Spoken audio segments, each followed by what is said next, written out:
Almost all countries in the Middle East are so wealthy. We all know the reason: their vast natural resources. The Middle Eastern countries have so much oil that it alone gives a massive boost to their economy. Now, if we talk about the richest countries in the world, 90% of them owe their wealth to some form of natural resources.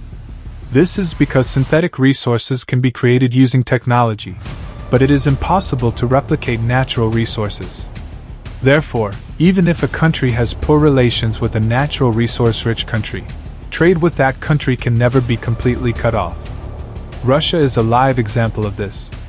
Despite Western countries being angry with Russia, they are still indirectly forced to use Russia's oil supply, which has kept Russia's economy stable despite the war. Welcome back to Xfinity Evolution. However, there is one continent in the world that is very unlucky despite having a massive wealth of resources. This continent holds 40% of the world's gold, and the highest quantity of diamonds. Whether it's minerals or metals, cobalt, platinum, uranium, this continent has the largest reserves of all. Yet, it remains the poorest continent in the world, with almost every second person living below the poverty line.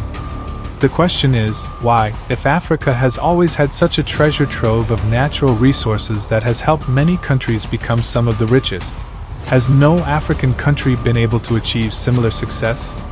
Despite the current situation in Africa, its history has always been filled with rich and powerful people. The wealthiest person in human history, Mansa Musa, was the emperor of the Mali Empire in Africa, and he had so much money that he could have bought the entire world multiple times. Additionally, there were many other figures and emperors in Africa whose wealth was unmatched in history. But these conditions began to deteriorate from the 15th century when major parts of Africa were colonized by European powers such as Great Britain, France, Portugal, Germany, Spain, Italy, and Belgium. Officially, South Africa was colonized in 1652, marking the beginning of the extreme downfall of the entire African continent. Western countries gradually increased their dominance over Africa, interfering in its culture and subjugating its people. Africa became a colony of Europe, with Africans exploited to plunder their precious resources.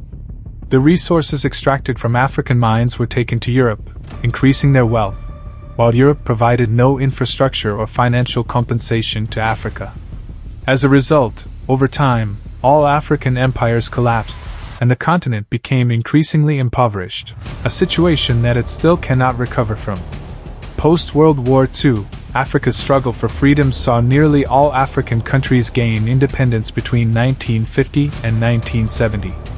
By this stage, Africa was still the richest continent in terms of natural resources. If Africa had progressed towards development at this point, many of the world's largest economies would be African today. But why didn't this happen? Well, the responsibility for this failure lies not with outsiders but with Africans themselves. What went wrong in Africa? Now we will discuss the major reasons for the current situation of Africa. Political instability. In Africa, 90% of countries suffer from political instability. For example, countries like Burkina Faso, the DRC, and Guinea-Bissau have seen numerous military coups since gaining independence. Even when stability is achieved, leaders often lack the intention to develop. For instance, Uganda's President Yoweri Museveni has been in power since 1986 but has not invested in infrastructure or technology, focusing instead on the military. This neglect has prevented African countries from building significant assets, leading to widespread poverty. Corruption. African administration is filled with such foolishness. Reports indicate that many regions in Africa receive over $10 billion annually in foreign aid. Yet, corrupt governments squander this money on the military and useless expenditures instead of public welfare and development, resulting in continued poverty. Debt burden. China is the largest single lender to African countries, with $3 billion in debt, while the IMF has lent over $110 billion to African countries. The debt burden is so high that it hampers the production capacity and GDP of these countries, leading to extreme inflation and worsening conditions. Conflicts and civil wars are also common, contributing to the continent's issues. Conflict and terrorism. In Africa, Christians and Muslims frequently clash. Additionally, the lack of stringent measures against weapons has led to high levels of terrorism. This negative image affects foreign investment and infrastructure development, resulting in fewer job opportunities and reduced economic growth. The Boko Haram insurgency, which began in 2009, has caused widespread devastation in northeastern Nigeria. Boko Haram and its splinter group, the Islamic State West Africa Province, ISWAP, have conducted numerous attacks, including bombings, kidnappings, and raids, targeting civilians, schools, and government institutions. Countries like Mali, Niger, and Burkina Faso face significant threats from jihadist groups, including Al-Qaeda and the Islamic Maghreb, AQIM, and IS-affiliated groups. The instability in Libya has also contributed to the spread of weapons and militant groups across the region. Declining health and education.